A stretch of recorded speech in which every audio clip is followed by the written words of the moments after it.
Hello and welcome to another Bearded Geek toy review. In today's episode, we're back to looking at the Star Wars Black Series collection. This time we're looking at Darth Maul and the Nightbrother Archer figure. Stay tuned.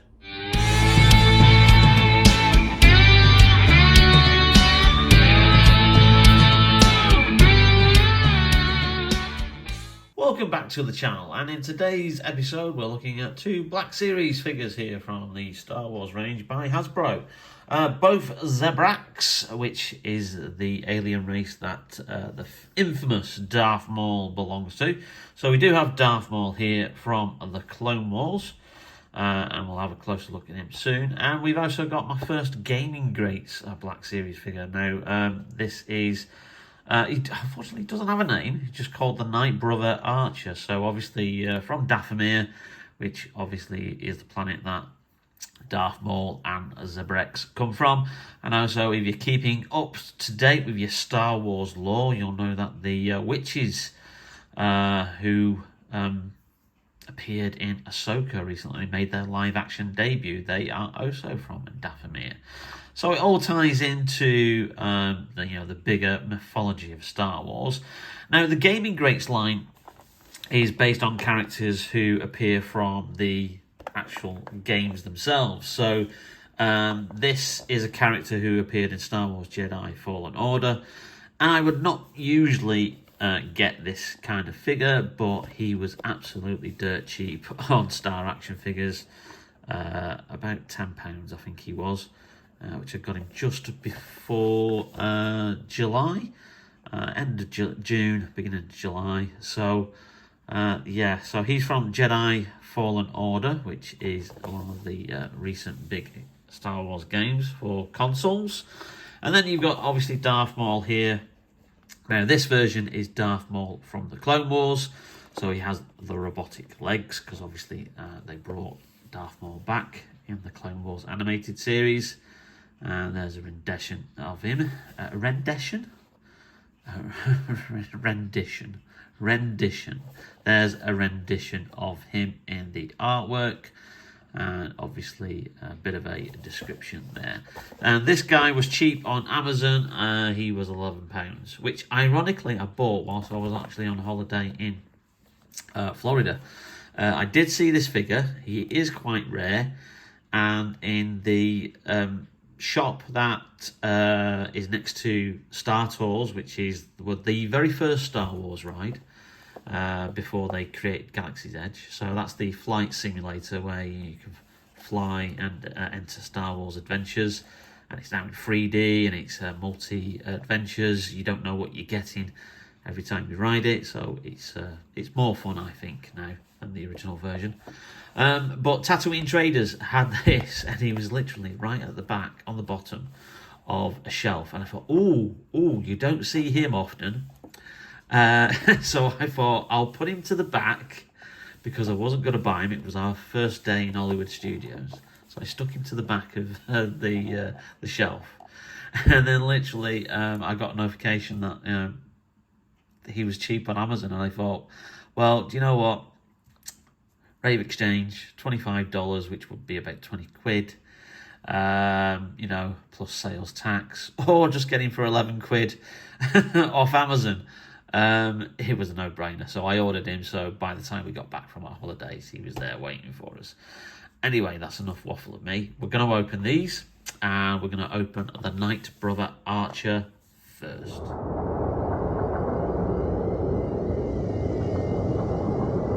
Did you...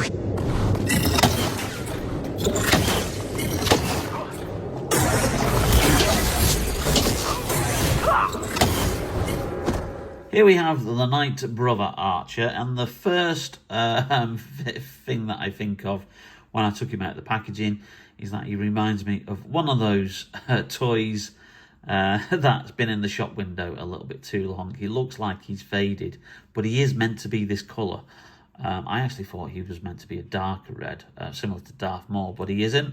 But yeah, you do kind of like get that kind of like feeling that he's been in the shop window a little bit too long. But yes, he is meant to be this colour. Now, this is a complete reuse of an existing previously released body, which was another Darth Maul figure. which was based on the Dark Horse Comics limited series, which I think ran for 4 issues, which kind of like filled in a bit of Darth Maul's then backstory before the Phantom Menace. It was published in 2000. The story's no longer canon because obviously it gave him a completely different origin. It gave him a member of being a completely different alien race, which has since been all like retconned. And the official line is obviously he's now a Zabrak from Dathomir. So this is a reuse of that complete body, along with everything else except for the head. So the head is obviously brand new and is based on the Nightbrother character as he appears in Jedi Fallen Order.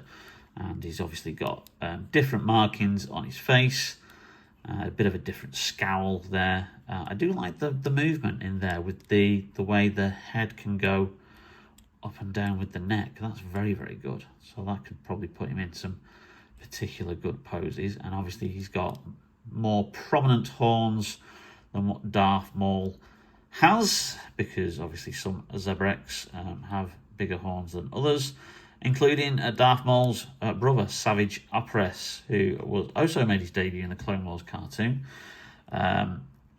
in the storyline that led to the return of Darth Maul. Now, they have done a figure of Savage Opress, and again, he's another one of those that's quite difficult to get hold of. And if I can get hold of him, because obviously he has yellow skin, it would be quite good to have him as part of the lineup.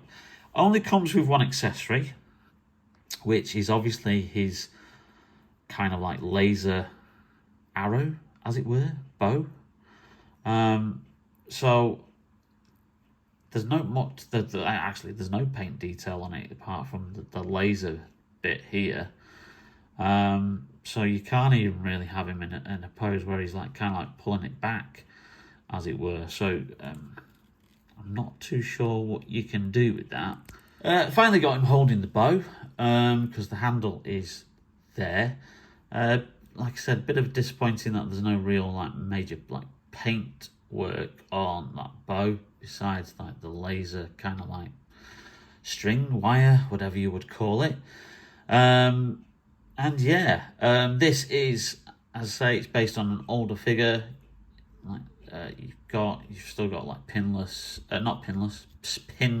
joints at the bottom. But obviously it comes with the usual articulation of a Black Series figure, and there's really not much else to say about that. He does look cool. So yeah, he looks an imposing figure. So, for £10, that's not bad.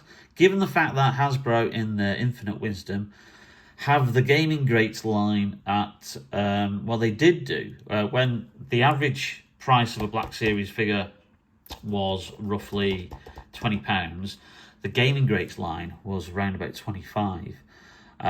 So some Gaming Greats are more expensive than others. I don't know whether that's to do with the license, because they've got to license the characters or the looks of them from the video game companies. But you think because it's all a Lucasfilm product that they wouldn't be able to do that, or they have to pay them like a little bit of royalties or something? I don't know. I really don't know. But yeah, for £10, great figure, and an addition to the collection. But the main guy that we want to look at is Darth Maul himself.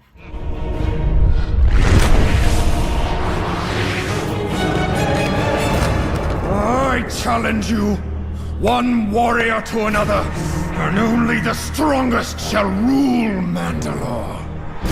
So be it. Give him his weapon.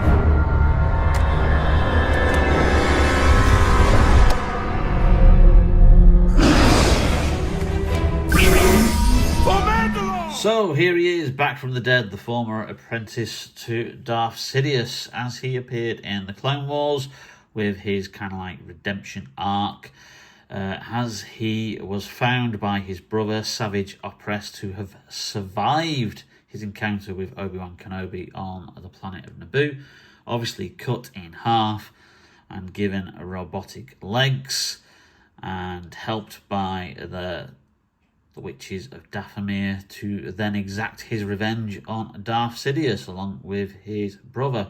So, yeah, that was a full story arc, basically, that took up most of, I think, season 4 of the Clone Wars. Great series. If you've never watched it, check it out.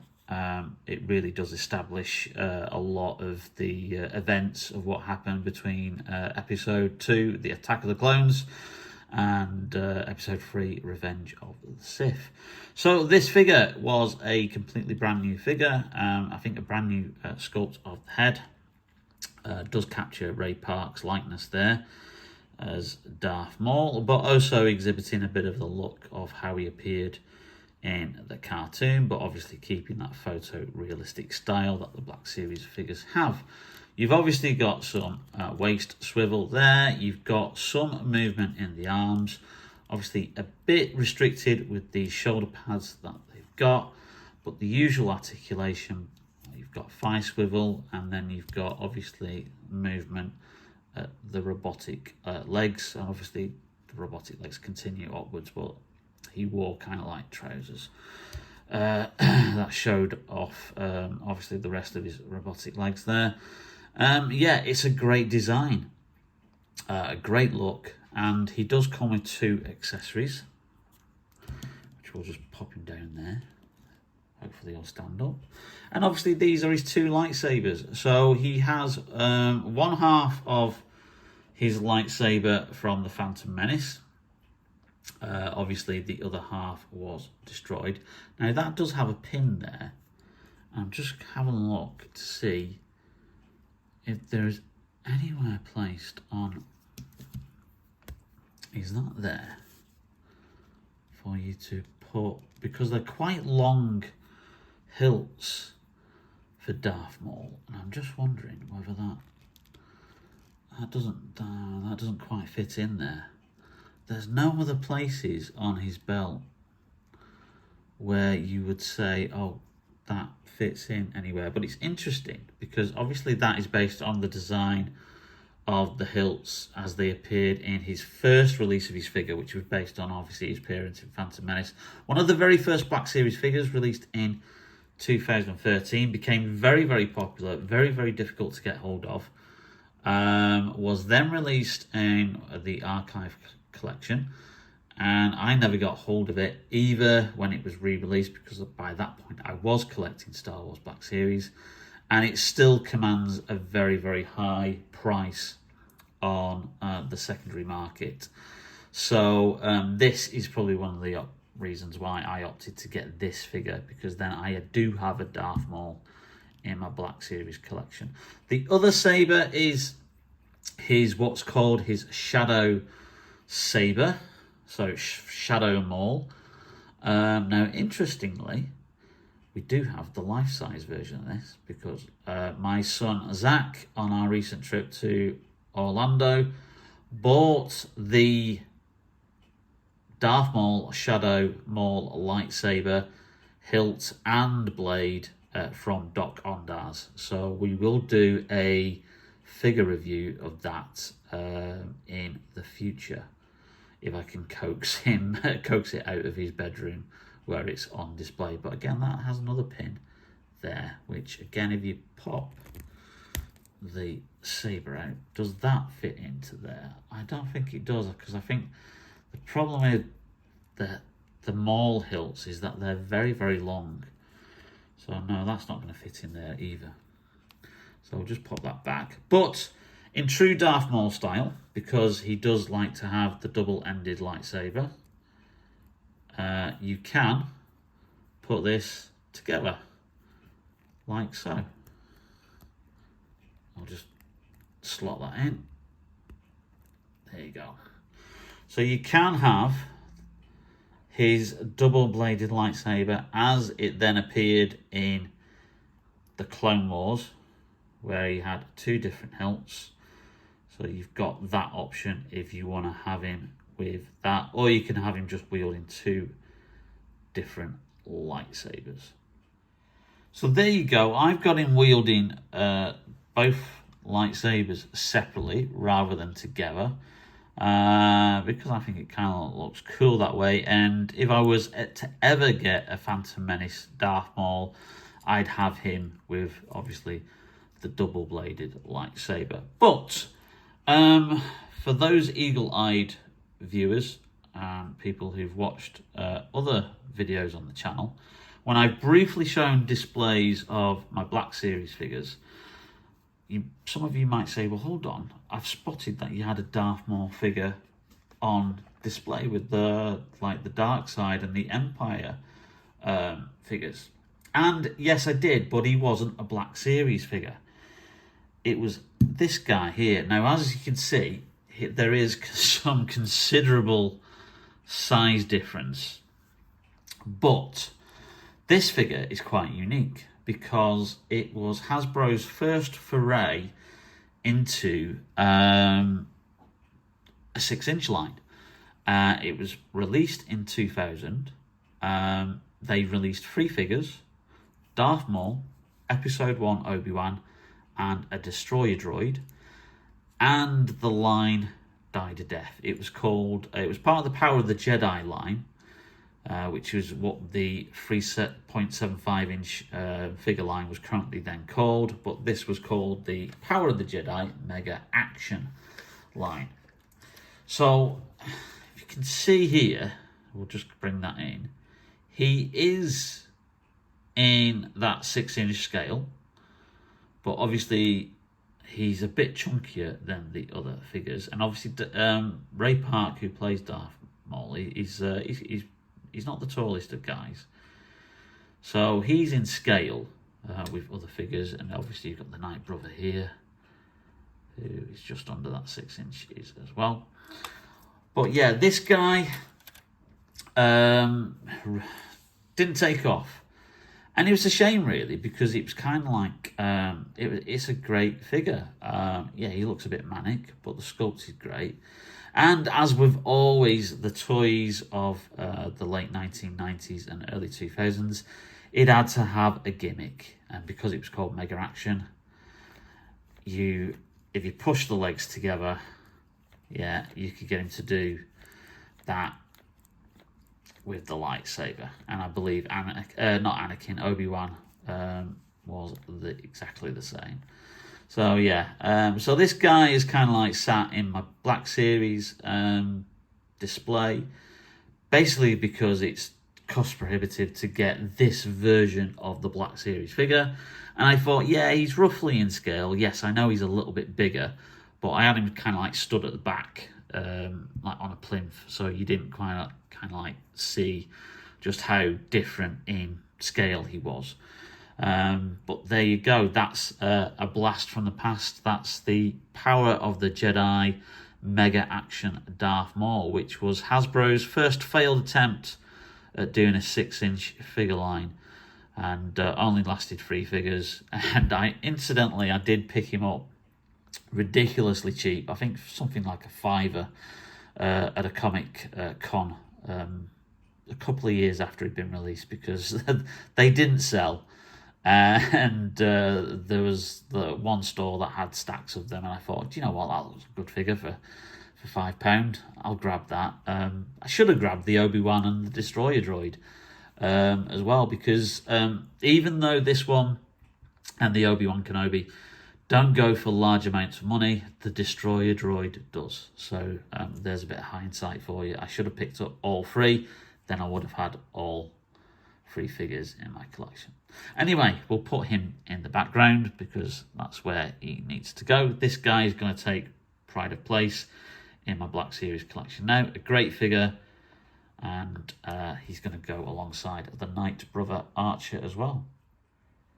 So I hope you enjoyed that video, and if you did, then please leave us a like. It really does help out the channel, and share the video amongst any other people who collect the Star Wars Black Series figure line, or any friends or people that you may know who'd be interested in this video.